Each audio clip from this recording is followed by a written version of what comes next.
Good morning my dear students. இந்த வீடியோவை நீங்கள் அட்டன் பண்ணும்பொழுது நீங்கள் அசைன்மெண்ட்டாக எழுதிருப்பீங்களா, அந்த நோட்ஸை கையில் எடுத்து வச்சுக்கோங்க. நான் சொல்கிற எக்ஸ்ப்ளனேஷன் ஒவ்வொன்றா அந்த நோட்ஸோடு கம்பேர் பண்ணி கவனித்து அண்டர்ஸ்டாண்ட் பண்ணிக்க ட்ரை பண்ணுங்கள். ஏதாவது டவுட் இருந்தால் நீங்கள் கிளாஸில் வந்து கேட்கலாம், இல்லை இந்த வீடியோவிலே கமெண்ட்ஸில் நீங்கள் கமெண்ட் பண்ணலாம். சரிங்களா? கண்டிப்பாக ஒவ்வொருத்தரும் இந்த வீடியோவை அட்டன் பண்ணணும். நீங்கள் ரெகுலர் கிளாஸ் எப்படி அட்டன் பண்ணுவீங்களோ அதே மாதிரி கொஞ்சம் டைம் ஒதுக்கி, இது ஒரு 12-13 நிமிஷம் வீடியோ தான். இந்த 10 நிமிஷத்தை நீங்கள் ஸ்பெண்ட் பண்ணி அண்டர்ஸ்டாண்ட் பண்ணிக்க ட்ரை பண்ணுங்கள். ட்ரை பண்ணிட்டு உங்கள் அட்டண்டன்ஸை வந்து அந்த வீடியோவுக்கு கீழே ப்ரெசன்ட் சார் அப்படின்னு நீங்கள் போடுங்க. அப்போ தான் நான் வந்து நீங்கள் கவனிச்சிருக்கீங்க அப்படின்றத நான் இந்த அட்டண்டன்ஸ் கவுண்டிங்கில் எடுத்துக்க முடியும். இந்த லீவில் முடிஞ்ச வரைக்கும் இந்த யூனிட்டில் உள்ள ஒவ்வொரு கொஷினையும் நான் வீடியோ பண்ணி போடுறேன். எல்லாத்தையும் நீங்கள் ஃபாலோ பண்ணி எனக்கு கோஆப்ரேட் பண்ணிங்கன்னா சீக்கிரமாக சிலபஸ் முடிச்சிடலாம். Thank you. Good morning my dear students. In this video we are going to discuss about D'Alembert's principle. D'Alembert's principle is the alternate idea of virtual work.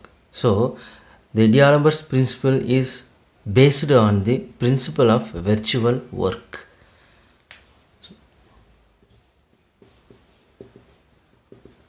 Principle of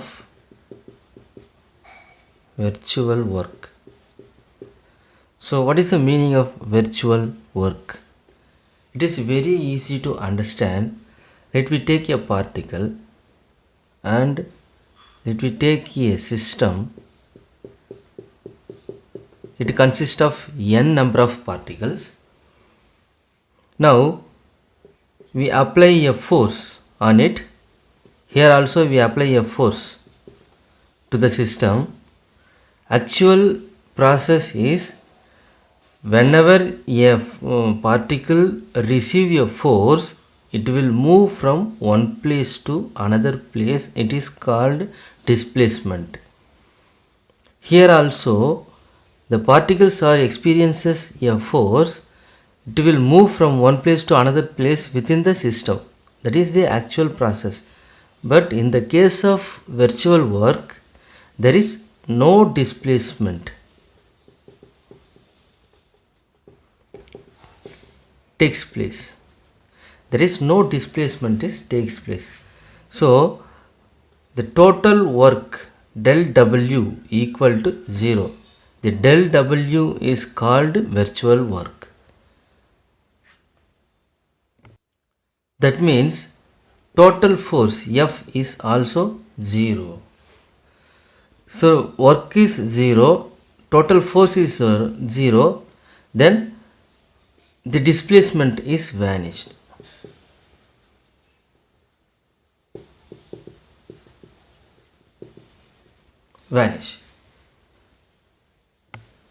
Now we can write an equation for this particle. F dot del R equal to 0. The del R is called virtual displacement. So we can easily define the virtual displacement is only depend on configuration of the particle. Configuration of the particle. Because configuration means we need some coordinates to specify a position of a particle in a system. So that is called configuration. So this movement, that means virtual displacement is only depend on the configuration of the particle.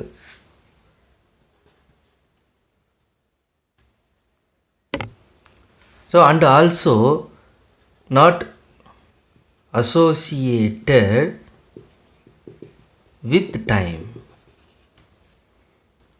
So this moment is independent of time. That is the meaning of virtual displacement.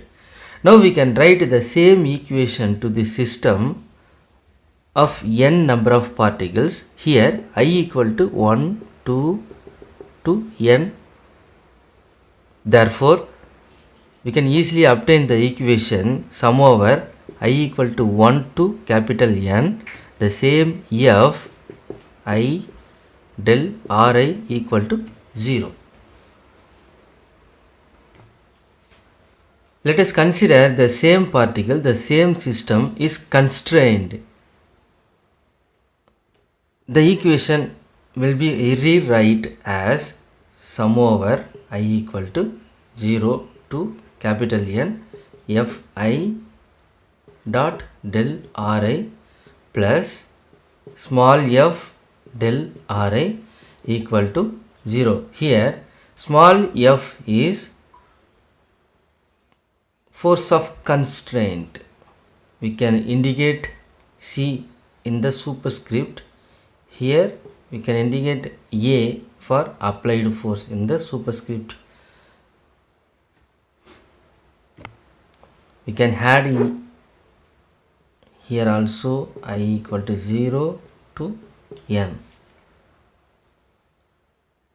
But here f dot dr is 0 because this is the virtual work. That means here the force may change and the constraint may change, but still there is no actual displacement takes place in the system. Therefore the force of constraint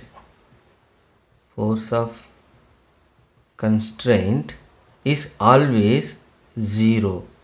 Therefore we can rewrite the equation sum over I equal to 0 to n. The actual force is only present, that is equal to 0. So the particle or a system remain at equilibrium state.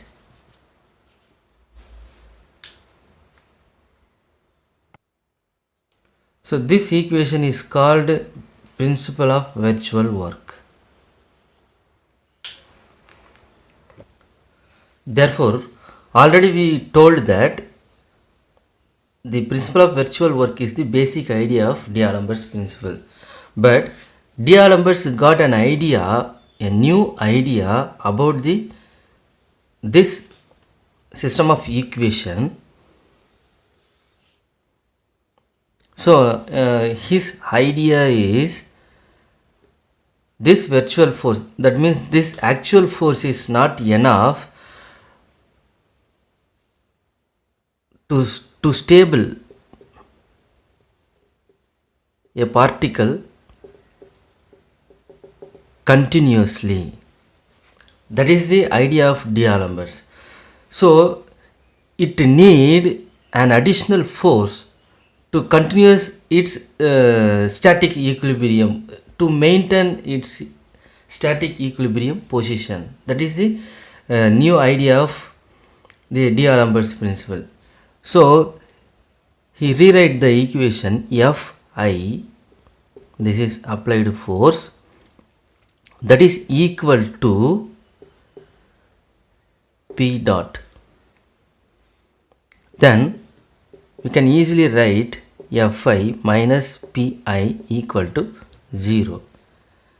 Therefore sum over I to n Fi minus Pi dot dr equal to 0.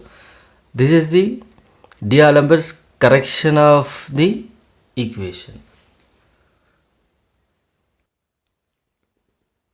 The minus Pi dot tell us actual meaning is it is called reversed effective force. This reversed effective force is equal to applied force.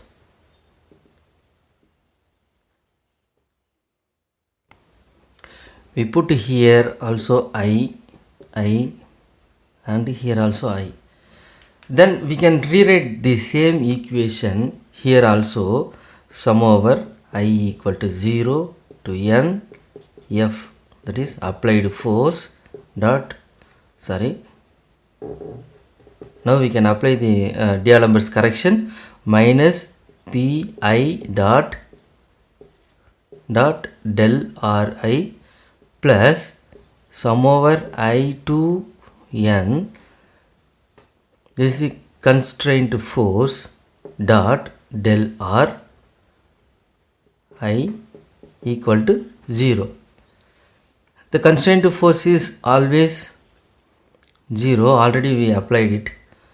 Then the equation sum over F applied force, then reversed force, that is I dot del R I is equal to 0. This equation is called D'Alembert's principle. Now we come to the conclusion from the equation of D'Alembert's principle. To maintain